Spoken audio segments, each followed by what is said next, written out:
Salam damai Kristus. Ini adalah seri ketiga dari kisah Yosef Fadel, seorang Irak yang menjadi Katolik.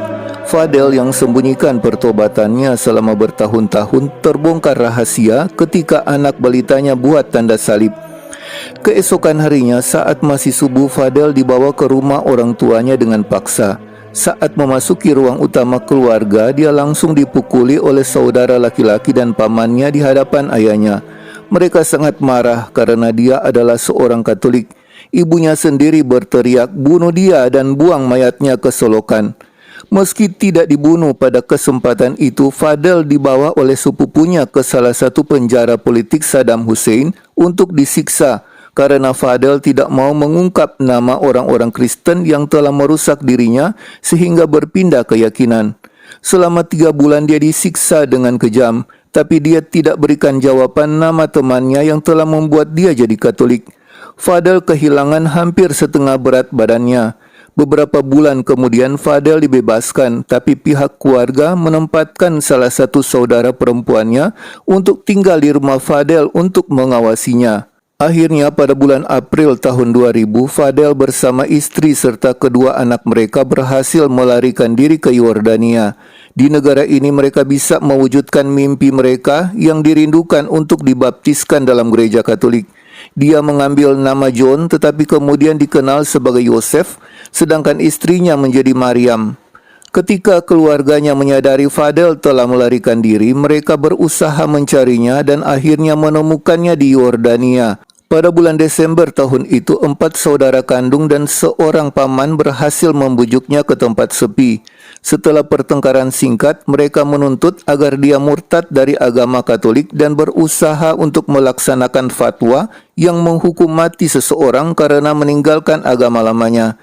Tapi Fadel menolak, malah melarikan diri.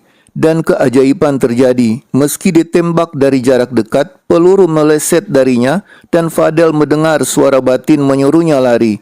Sudah agak jauh, sebuah peluru mengenai pergelangan kakinya dan Fadel jatuh ke lumpur dan dia pingsan. Keluarga dan mereka yang menyerang mengira dia sudah mati dan mereka langsung melarikan diri.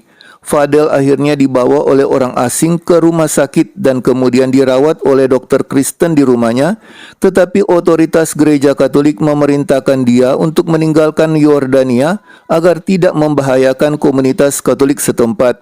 Dia dan keluarga berangkat ke Perancis dan di negara ini jadi tempat dia tinggal sampai hari ini. Karena keinginannya untuk beriman pada Yesus, Fadel mengorbankan semua kenyamanan dan hak istimewa dari posisi sosial yang tinggi dan mau menderita penganiayaan yang mengerikan. Fadel berkata, hukuman mati ini tidak pernah berakhir dan itu tidak memiliki batas waktu atau tempat. Hukuman itu tetap berlanjut hingga hari ini dan suatu hari mereka akan berhasil membunuh saya. Tapi sampai hari itu tiba, saya akan menikmati momen itu.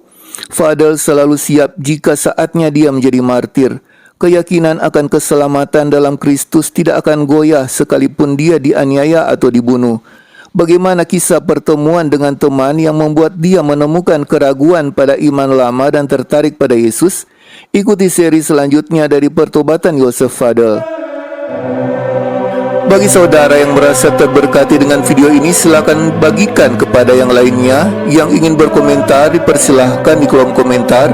Yang belum subscribe channel ini, di subscribe ya. Yang ingin memperoleh pemberitahuan video terbaru kami, hidupkan lonceng. Yang belum menonton video kami yang lainnya, bisa dicari bagian playlist atau di bagian video dari channel ini. Terima kasih, Tuhan Yesus memberkati.